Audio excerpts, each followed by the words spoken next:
அன்புமிக்க பொதுமக்கள் அனைவருக்கும் உங்கள் அக்னி மோட்டார் டுடே டிவியின் முக்கிய செய்தி. இன்றைய செய்தி, பல அதிகாரிகள் மன உளைச்சலில் விஆர்எஸ் கொடுப்பதாக இருக்கிறார்கள். மோட்டார் வாகன ஆய்வாளர்கள், போக்குவரத்தினுடைய துறையை சார்ந்த வட்டார போக்குவரத்து அலுவலர்கள் ஏன் இந்த சூழ்நிலைக்கு இவர்கள் தள்ளப்பட்டார்கள்? அரசு ஏன் இதை பற்றி கண்டுக்கவே இல்லை? பல வருடங்களாக நீதிமன்றத்தில் மோட்டார் வாகன ஆய்வாளர்களுக்கு தகுதி உள்ளவர்கள் நீதிமன்றத்தை நாடி இன்னும் இதுவரைக்கும் அவர்களுக்கான நீதி கிடைக்கவில்லை. தற்போது ஒரு செய்தி பரவலாக வந்து கொண்டிருக்கிறது, இவர்கள் நீதி கிடைத்துவிடும், இவர்கள் பணிக்கு வந்து விடுவார்கள் என்று.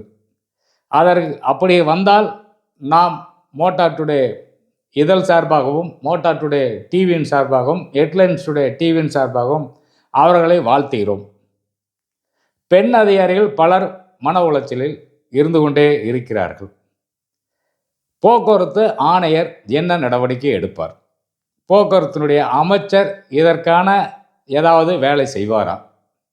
இதுதான் இன்னைக்கு முக்கிய செய்தி.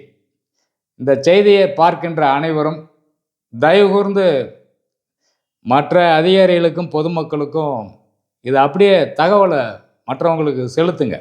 கடந்து போக வேண்டாம். இதை நீங்கள் பார்க்குறீங்க, கடந்து போக வேண்டாம். தொடர்ந்து நாம் அதிகாரிகளுக்கு உண்டான மன உளைச்சலை, பொதுமக்களுக்கு உண்டான மன உளைச்சல்கள் என்ன என்பதை விரிவாக சொல்லிக்கொண்டே வருகிறோம். மக்கள் என்ன நினைக்கிறாங்கன்னா, இந்த அதிகாரிகள் தான் வேணும்னே வேலைக்கு வர மாட்டேன்றாங்க, இந்த அலுவலகம் 3 நாளைக்கு சாத்தியே கிடக்கு, நமக்கு உண்டான வேலைகள் எதுவுமே நடக்கிறது கிடையாது, இந்த அதிகாரிகள்லாம் வேணும்னே இப்படி இப்படி வந்து லஞ்சத்தை கொடுத்து வர்றாங்களாட்டிருக்கு, அதனால் அவங்க 2 நாளைக்கு இந்த மாற்று அலுவலகத்தில் வந்து வேலை பார்த்துட்டு போயிடுறாங்க, நம்ம வேலை நடக்க மாட்டேங்குது அப்படின்னு சொல்லி பொதுமக்கள் ஒரு பக்கம் மன உளைச்சலில் தமிழ்நாடு பூராவுமே இருக்காங்க. இது இந்த திமுக அரசுக்கு ஒரு கெட்ட பேர் தான். எப்படி சொல்ல வரோம்னா, பொதுமக்களுக்கான தேவைகளையும் சேவைகளையும் பூர்த்தி செய்வதற்காக தான் அரசு அலுவலகங்கள் ஒன்று போக்குவரத்துறை.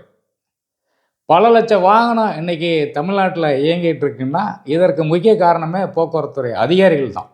இந்த துறையை வந்து ஏன் மாநிலத்தினுடைய முதல்வர் அக்கறை செலுத்தவில்லை, அல்லது அவர் பார்வைக்கு ஏன் அமைச்சரோ அல்லது இதை சார்ந்த போக்குவரத்துறையினுடைய ஆணையர் ஏன் கொண்டு போய் சேர்க்கலை? இல்லை முதன்மை செயலாளராவது இதை பற்றி ஏதாவது எடுத்துக்கிறாரா? இப்படி பல்வேறு காரணங்கள் இந்த அலுவலகத்தில் மர்மமாக ஓடிக்கிட்டு இருக்கு. இந்த மர்மத்தை உடைக்கணும்.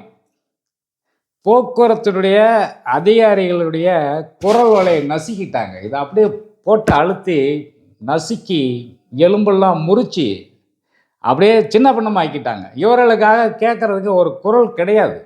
போக்குவரத்தினுடைய அந்த அலுவலகத்தில், வட்டார போக்குவரத்தினுடைய அலுவலகத்தில் வேலை பார்க்குற ஆர்டிஓ அல்லது போக்குவரத்தினுடைய மோட்டார் வாகன ஆய்வாளர்கள்,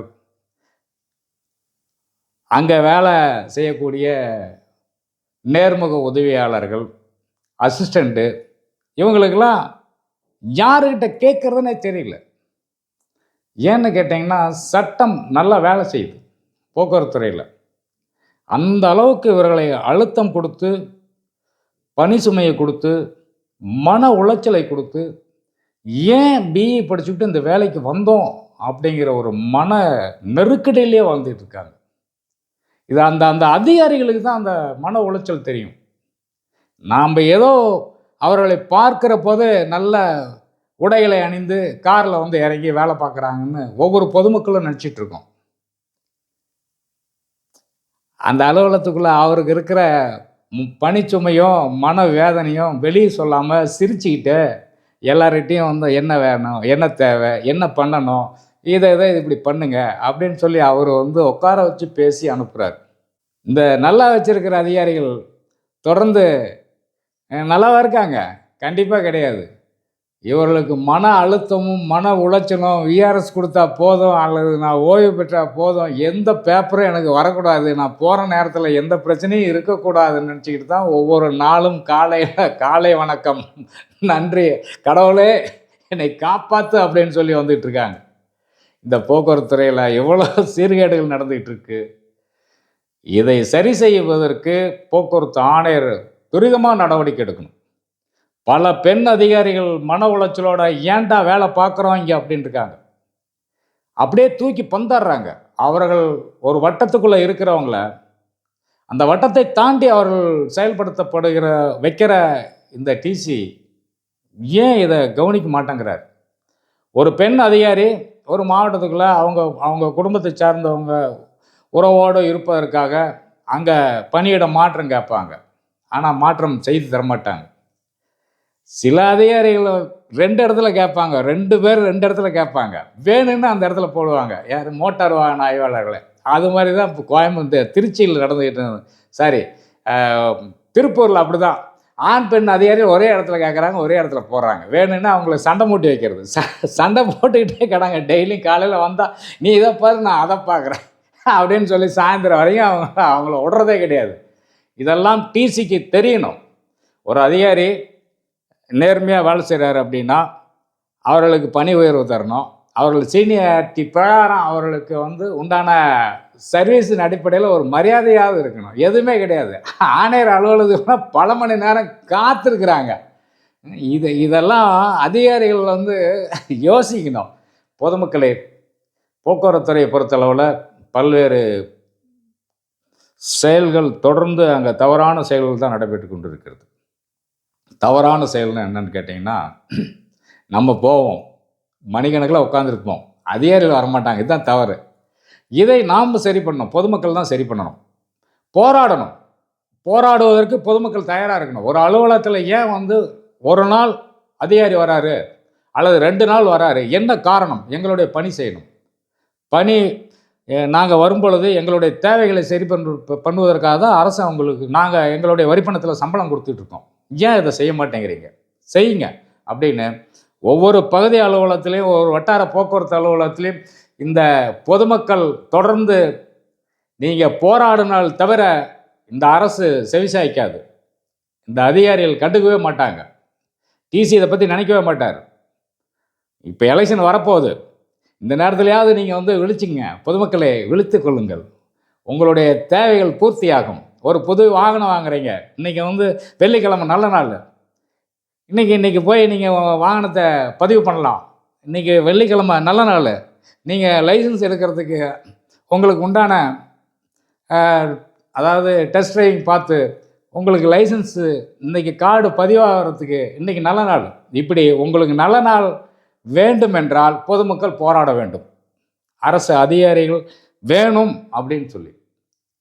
இதை நாம் போராடுவதற்கு தூண்டுவதாக இல்லை, போராடணுங்கிறதுக்காக தான். போராடினால் வெற்றி பெறுவோம். பல அதிகாரிகள் எங்கேயோ ஒரு பக்கம் காசை கொடுத்துவிட்டு இன்றைக்கி வந்து தடுமாறிட்டு இருக்காங்க. பல லட்சங்களை அள்ளி கொடுத்து. இதை பொதுமக்கள் பார்வைக்க விட்டுறேன். யார் காசு வாங்குறாங்க, அந்த காசு எப்படியெல்லாம் எங்கெல்லாம் போகுது அப்படின்ட்டு. ஆர்டிஓ லஞ்சம் கொடுக்குறீங்கன்னு பொதுமக்கள் பூரா நீங்கள் லஞ்சம்னு சொல்லி ஆர்டிஓ தலையில் இருந்து கீழே வரைக்கும் அவங்கள கெட்ட பேர் பண்ணிட்டோம். பொதுமக்கள் நம்ம தான். ஏன்னு கேட்டிங்கன்னா, டிரைவிங் ஸ்கூலுக்காரர் ஆர்டிஓ பேரை சொல்லி வாங்குறாருன்னு சொல்லி ஒரு குற்றச்சாட்டை தமிழ்நாட்டில் இருக்கிற அத்தனை பொதுமக்களும் சொல்லிக்கிட்டே இருக்கிறாங்க. இதற்கு எத்தனை பூஜை பண்ணாலும் நடைமுறையில் நடக்காது. காரணம் என்னென்னா, அந்த அளவுக்கு உங்கள் ஆர்டிஓ அலுவலகத்தில் இருக்கிற அத்தனை பேருக்கும் பொதுமக்கள் ஒரு அவப்பெயரை ஏற்படுத்தி விட்டார்கள். இதற்கான தீர்வு கிடைக்குமா? அதிகாரிகள் பூரா நல்லவங்க தான். சில அதிகாரிகள் தான் வந்து இன்னும் திமிர் பிடிச்சே அலையிறாங்க. ஆர்டிஓலாம் இன்னும் அவங்களுக்குலாம் வந்து என்னென்னா, பல லட்ச ரூபாய் பணத்தை லஞ்சமாக கொடுத்து வந்துட்டாங்கன்னு சொல்கிறாங்க. 3 அலுவலகத்தில் நானே பார்ப்பேங்கிறாங்க. நான் யார்? நானே பார்க்குறேன், நீ யாரும் வர வேண்டாம். இதில் எம்இ இன்ஸ்பெக்டருக்கும் இப்போ ஆர்டிஓக்கும் தகராறே சில இடத்துல நடக்குது. நான் இதை தான் பார்ப்பேன். நான் இதைத்தான் செய்வேன், நீ இன்னும் இதை தான் செய்யணும். எனக்கு சலானில் இருக்கிற காசு பூரா எனக்கு வரணும். நான் லஞ்சத்தை கொடுத்து வந்துட்டேன். சில அதிகாரிகள் மட்டும்தான் நான் குறிப்பிட்டு சொல்கிறேன். அவங்க பேரை நான் வெளியே சொல்ல விரும்பலை. இந்த வீடியோவை பார்க்குற அனைவரும் அந்த மாதிரி இருக்கிற ஆர்டிஓகளுக்கும் அனுப்புங்க, இவர் இப்படி பேசியிருக்காருன்னு சொல்லிட்டு. அன்புள்ளவர்களே, இந்த லஞ்சம் எங்கே போகுதுங்கிறது உங்களுடைய பார்வைக்கு விட்டுறேன். சில அதிகாரிகள் லஞ்சமே கொடுக்க மாட்டோன்னு சொல்லி பணி செஞ்சிட்ருக்காங்க. எங்கேயோ போடு, எங்கேயோ மொத்தம் என்னமோ பண்ணு, நான் எங்கே வேணாலும் வேலைக்கு தயார், பெட்டி தூக்குறதுக்கு தயார், எங்கே வேணாலும் ரூம் போட்டு படுத்துக்கிறது தயார் அப்படிங்கிறார். சில அதிகாரிகள் பணத்தை கொடுத்துட்டு எனக்கு இந்த ஊர் தான் வேணும் அப்படின்னு சொல்லி விடாப்பிடியாக லஞ்சத்தை கொடுக்குற அதிகாரிகளும் இருக்காங்க. குறிப்பாக இந்த பதிவில் நம்மளுடைய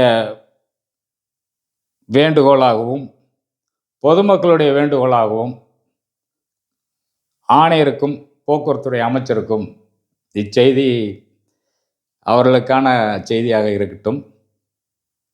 உடனடியாக நீதிமன்றத்தில் இருக்கிற வழக்குகளை முடித்து அவர்களுக்கு பணியிடத்தை தேர்வு செய்து அனுப்புங்கள்.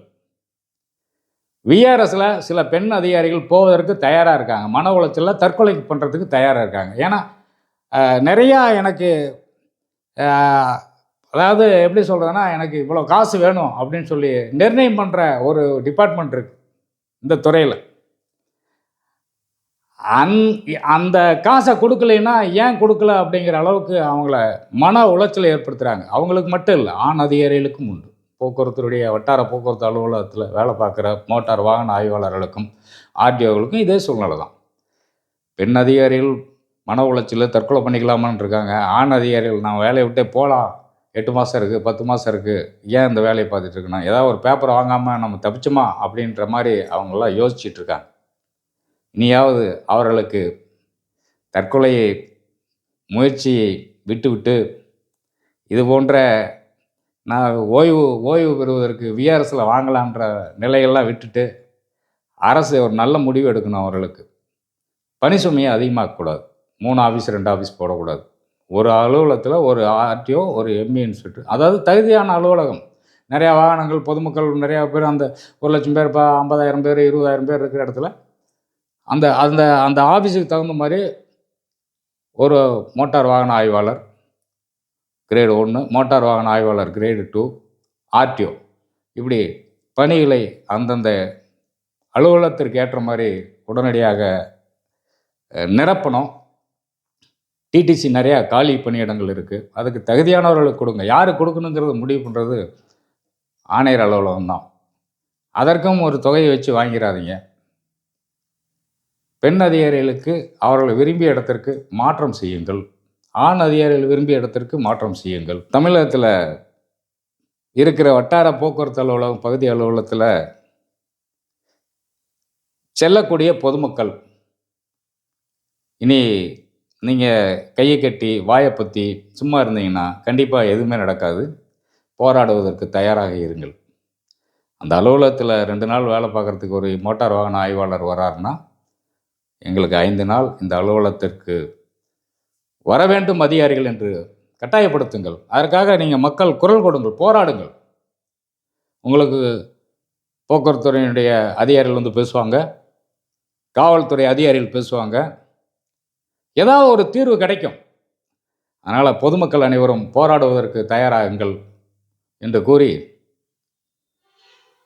தற்போது ஓய்வு பெறுகின்ற இந்த மாதத்தில் அதிகாரிகள், ஆர்டிஓகள் அனைவருக்கும் என்னுடைய மனமார்ந்த வாழ்த்துக்களையும், அவர்கள் உடல் ஆரோக்கியம் மன நிம்மதியோடும் இருப்பதற்கு வாழ்த்துக்களை கூறி, போக்குவரத்து ஆணையர் அவர்களுக்கு வாழ்த்து சொல்ல வேண்டுமாய் கேட்டு, போக்குவரத்தினுடைய மந்திரியும் அவர்களுக்கு வாழ்த்து சொல்ல வேண்டுமாய் கேட்டு, இந்த செய்தியை பரவலாக நீங்கள் மற்றவர்களுக்கு அனுப்ப வேண்டும். என்னுடைய தொடர் முயற்சி இது. அதிகாரிகளுடைய குரல்கள் அழுத்தப்படுகிறது, பொதுமக்களுடைய குறைகளை தீர்க்கப்பட வேண்டும். நாம் தொடர்ந்து இருவருக்குமான ஒரு பாலமாகத்தான் செயல்பட்டு கொண்டிருக்கிறோம். அரசு அதிகாரிகளுக்கு துணை போவதற்கோ இந்த மோட்டார் டுடே டிவியும் மோட்டார் டுடே இதழும் ஹெட்லைன்ஸ் டுடேவும் எப்பொழுதும் இருக்காது. அரசு அதிகாரிகள் என்ன தவறு செய்தாலும் அது சுட்டிக்காட்டப்படும். அரசு அதிகாரிகளுக்கு என்ன நெருக்கடி அவர்களுக்கு அந்த அலுவலகத்தில் ஏற்பட்டாலும் அந்த நெருக்கடியிலிருந்து அவர்களை காப்பாற்றுவதற்கு அரசாங்கத்திடம் என்ன கோரிக்கைகள் வைக்க வேண்டுமோ அதை நாம் இந்த சேனல் மூலமாக தெரிவிப்போம். அதே போல் பொதுமக்களுடைய கஷ்டங்களையும் அங்கே வரக்கூடிய அலுவலக பணி வேலைகளையும் சிறப்பாக செய்ய வேண்டும் என்பதற்காக பொதுமக்களுடைய தேவைகளை அறிந்து நாம் இந்த மோட்டார் டுடே டிவி செயல்பட்டு கொண்டிருக்கிறது. இந்த காணொளி மூலம் கடைசியாக சொல்ல வருவது, காலி பணியிடங்களை உடனடியாக நிரப்பப்பட வேண்டும். பெண் அதிகாரிகள் மன உளைச்சலும் விஆர்எஸ் போவதற்கு இருப்பதாகவும் தற்கொலை செய்வதாக இருக்கும் பெண் அதிகாரிகள் ஆண் அதிகாரிகள் தயவுசெய்து அந்த முடிவை எடுக்காமல் தன்னுடைய பணிகளை சிறப்பாக செய்ய வேண்டும். விரும்பிய இடத்திற்கு உடனடியாக அரசு மாற்றங்கள் கவுன்சிலிங் செய்து அவர்களை மாற்றம் செய்ய வேண்டும். பொதுமக்கள் 5 நாட்களும் அரசு அலுவலகத்திற்கு வந்தால் அரசு அலுவலக இயங்க வேண்டும். இது பொதுவான கருத்து. பொதுவாக மக்கள் இன்னும் பார்வையில் படாமல் பல பேர் தெரியாமல் ஏதோ அதிகாரிகள் வராங்க போகிறாங்க என்னன்னு தெரிய மாட்டேங்குதுன்னு சொல்கிற மாதிரி இருக்குது. கடந்த காலத்தில் பல்வேறு நிகழ்வுகள் நடந்திருக்கு. பல லஞ்சம் வாங்கும் அதிகாரிகள் லஞ்சம் வாங்காமலே லஞ்சம் வாங்கியதாக அவர்கள் மேல் லஞ்ச ஒழிப்புத்துறை தொடர்ந்து அவர்களை பிடித்து அவர்களுக்கான மெமோ அல்லது குற்ற வழக்கை பதிவு பண்ணுறதும் அவர்களை மாற்றம் செய்வதற்கு பரிந்துரை செய்வதும் தொடர்ந்து லஞ்ச ஒழிப்புத்துறை செய்து கொண்டு இருக்கிறது. வரப்போகிற தீபாவளி பண்டிகைகளை ஏற்கனவே நான் சொல்லிகிட்டு இருக்கேன். போன செய்தியிலையும் சொன்னேன், அரசு அதிகாரிகள் உஷாராக வேலை செய்யுங்கள்.